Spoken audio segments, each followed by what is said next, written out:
On one October morning in 2000, a lone figure walked into an empty archaeological dig site, not knowing that someone had been following him for 6 months. Rumor had it that there was something really fishy going on in Japan's archaeological community, and this man was in the middle of it. His early morning visit to this site was about to rock the academic world. To understand what a huge deal this was, let's rewind the clock all the way back to the 1960s. For some people, one single event in their life will shape the rest of it. For a boy named Shinichi Fujimura, that event came when he was digging around in his backyard and he happened to dig up a piece of pottery thousands of years old. From then on, he got bit by the archaeology bug so bad that Spider-Man got jealous. He became obsessed with stone tools, arrowheads, geodudes, everything rocky he was into. Probably had a Sylvester Stallone poster in his room. Archaeology boomed in Japan after World War II. The old idea that the imperial family descended from a goddess seemed a bit silly then, so people looked around for something to replace that mythical history and found archaeology.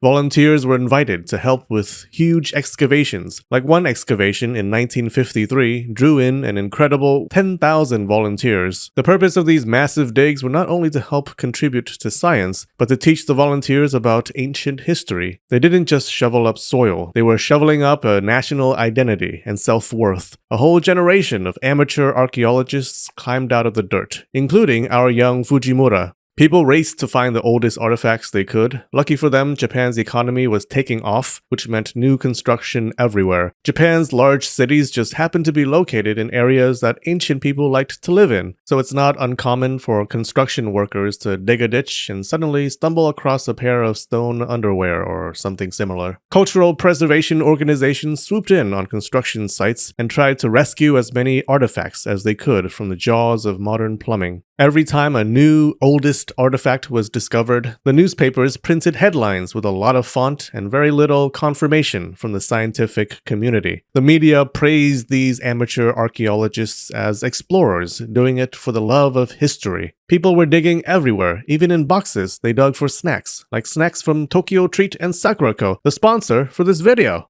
Hi Hugo, mission's complete. Dr. Miller from Dr. Miller's Clinic and Assassination Services has been eliminated. Also, I got you some snacks. Is that Tokyo Treat? The service that sends you a box of sweet and savory snacks from Japan every month? I heard that this month the theme is Harajuku Snack Venture, with snacks related to Tokyo's trendiest neighborhood. I love these cookies and cream Kit Kats. And oh my god, is that Sakurako? That's a more premium service, sending you snacks from traditional local Japanese shops. This month's theme is Mount Fuji Summertime. You gotta try these Ako Salt Agemochi, made by deep frying little pieces of mochi into these crispy little bites. You also get some matcha genmaicha tea, and this month, a cute little Mount Fuji dish. They're delicious! I'm glad you like them. I wanted to give you one last meal for being a good boss. Bang!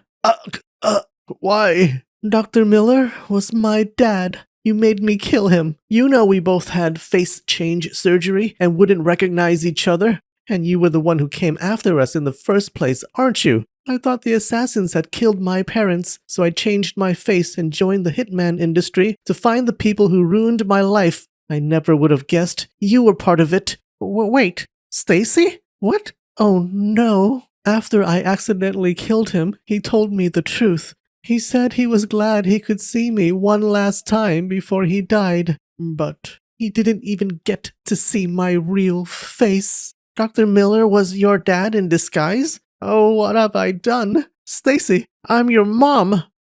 What? I survived the attack. I thought you and your father were dead. I also entered this industry to look for the ones who murdered you both. I got a face change and trained my voice to become a man. It's a great disguise. I was suspicious of Dr. Miller. That's why I ordered you to kill him. Where did you get your face change surgery? Was it Johnson's discount face change facility? Yes. You too? Wait, do you think he's behind all this? It makes sense. He didn't want to kill us, he wanted us scared, so that we would buy his face change service. Well, it doesn't matter now. I'm just glad I got to see your face one last time. It's not even my face.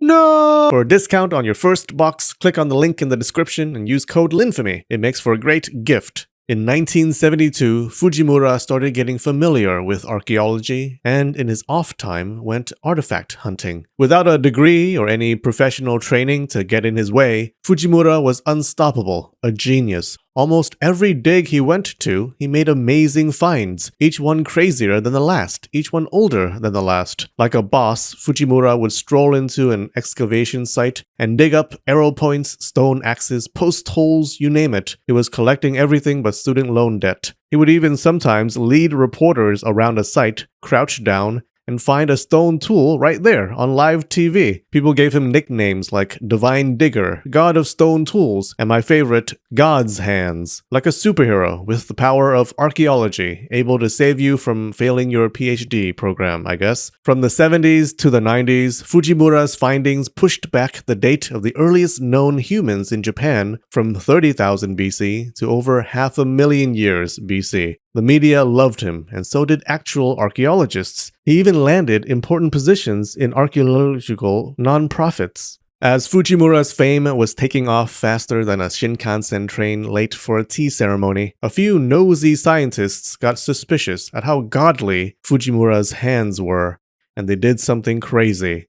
They investigated his findings. The results were not pretty. Nothing made sense. Here is some of the evidence against Fujimura, but there was way more. All of the artifacts found to be older than 30,000 BC just happened to be in the places around where Fujimura worked. In fact, they were all found by this one man. There was a clear pattern. A site would be empty of any findings. Fujimura strolls in, boom, he finds a bunch of artifacts. Oh, you didn't see these spearheads a few inches underground next to my sandal? Lucky these godly hands of mine are here. It seemed like Japan was home to the world's smartest cavemen. The geniuses that lived back then had technology a few 100,000 years ahead of everyone else. For example, they had hafted tools, which were stone tools attached to a handle, like a wooden handle. At the time, the earliest hafted tools scientists had found appeared a few 100,000 years later. It's like finding a phone in a Roman house, and finding that Roman house in a prehistoric cave network. But even though they had the most brilliant minds in the prehistoric world, these hominid prodigies made very little progress over 500,000 years. For all that time, they used pretty much the same tools. Apparently, one guy long ago said to his friend, "Look, Ugg, I have stuck this stone to a wooden stick. I call it a hammer." And his friend said, "That's amazing, Ig. This is the height of technology. I am so sure that we will never surpass this invention that I hereby proclaim we shall not try inventing ever again." And then they took their hammer to go find a wife for each of them. There was one weird thing about Fujimura's discoveries that should have rung alarm bells for any archaeologist. Look, things in dirt are messy. An artifact dropped in 100,000 BC, over thousands of years will probably move a lot. What with all the frost, tree roots, worms, and moles shoving things around. That artifact, when you dig it up, might have moved into the 50,000 BC soil layer. It's what you would expect, but not Fujimura's artifacts. The things Fujimura found lay cleanly in an undisturbed layer. Over hundreds of thousands of years, these objects seemed to have stayed in the same place, like their city had rent control. Any first year in archaeology school would have called that ridiculonk. There were rumors and doubts here and there in the halls of archaeology departments, but no one printed anything about it, afraid they would give God's hands a paper cut. But finally, when a few skeptical scientists started publishing papers calling into question Fujimura's discoveries, the evidence against him was so strong that Japan's archaeologists, most of whom previously believed in Fujimura, had to sit down and think long and hard about how to destroy these annoying-ass skeptics. I have a nice neighbor who sometimes knocks on my door and asks me to help him do stuff on his phone because his vision is going bad. When he lived in Vietnam, he received some trauma to his eyes, and now in his older years it's catching up to him. His eyes are slowly getting worse until in another few years he'll completely lose his vision. It's sad, but at least he still wouldn't be as blind as these archaeologists. In 1985 and 1986, when two skeptics, Charles Keeley and Oda Shizuo, wrote papers about all the weirdness with the dirt and the artifacts not moving around, leading Japanese archaeologists criticized them to their faces, saying their ideas were wrong, and why did they write such harsh words? Someone even made the wild claim that the reason these artifacts did not move was because prehistoric Japan had no moles or trees in the area they dug. Okay, guy, I guess earthquakes didn't exist back then either. Strangely, no one published anything disputing Keeley and Oda's papers. Still, the skeptics were ignored, and as the years went by, they had to watch as Fujimura's artifacts made it into Japan's biggest museums, and they must have almost died from alcohol poisoning trying to drown their sorrows when in 1998, the Ministry of Education agreed to put some of Fujimura's findings in school textbooks. In 1997, one of Japan's top archaeologists, Toshiki Takeoka, also spoke out against the craziness going on in Fujimura's excavations. He wrote a paper about it, but the editors of the journal he was going to publish in forced him to remove the most critical parts, especially the parts that seemed to imply that Fujimura's artifacts were secretly planted.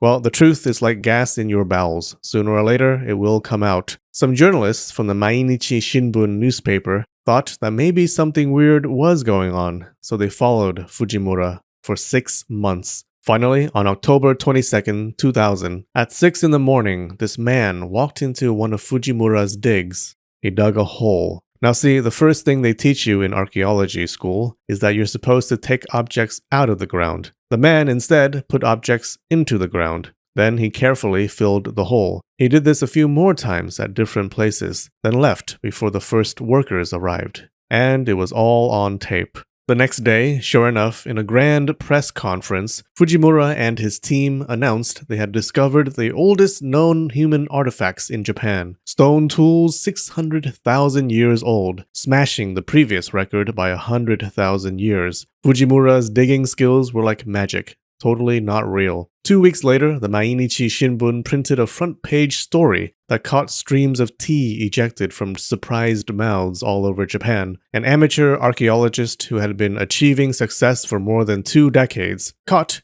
using reverse archaeology. The images were undeniable. A picture is worth 1,000 words, and these words all say fraud. It's surprising how fast your life can fall apart when you're caught committing fraud. Hours later, in a tearful press conference, Fujimura admitted to planting evidence, said he gave in to temptation. He also said this was the only time, though. His other discoveries were real, cross his heart, and hoped to lie. Fujimura had just done a suicide bombing in the archaeological community. In 2001, the Japanese Archaeological Association finally got his ass together and did an investigation. In a 2003 final report, they concluded that all of the things Fujimura found were dated incorrectly and had zero scientific value. The man had participated in the excavation of 186 sites. The evidence was as clear as Fujimura's conscience was not. He was taking real stone tools in his personal collection and reburying them in lower layers. The soil around the artifacts were disturbed. You could see impressions on the objects from the trowel he used to dig. Some objects had markings from metal tools. Some didn't have any marks to indicate that anyone shaped them into tools because they were just normal rocks. There was a lot of evidence.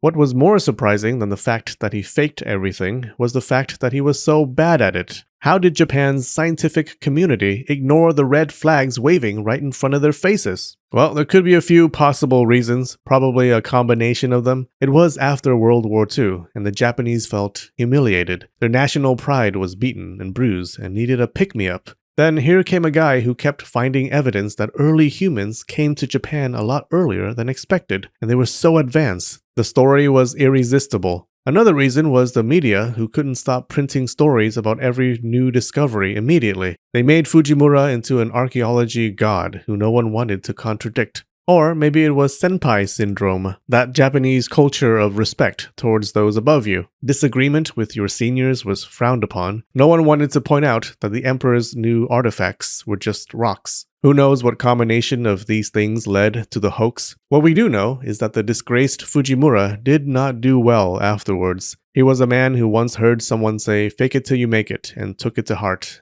then had a heart attack. He faked it till he made fraud. He was admitted to a psychiatric facility for a mental disorder that was never revealed. His wife divorced him, and it was reported that he cut off a finger, maybe as penance. After a stay of a little over 2 years, he was released from the hospital. There's not much information about what else became of Fujimura. They say he was seen repeating a line from the Bhagavad Gita, "I am become history, destroyer of knowledge," but that's unsubstantiated. Japanese archaeology still suffers from the fallout of Fujimura's hoax. Many sites remain suspect. Public trust and funding never fully recovered. School books were rewritten, and academic careers were ruined. It was a tragic case of people being blinded by celebrity and ignoring the science. There was another case of people ignoring science. Luckily, this one ended well. Click here to see one man's uphill battle to save soldiers from death using science. We have some new patrons on Patreon today. Zacharias Alkin, you sound like a warrior, my friend. Temere, Magda, and Riff Nomad. Thanks so much, you guys. Alright, I love you, and spread the knowledge.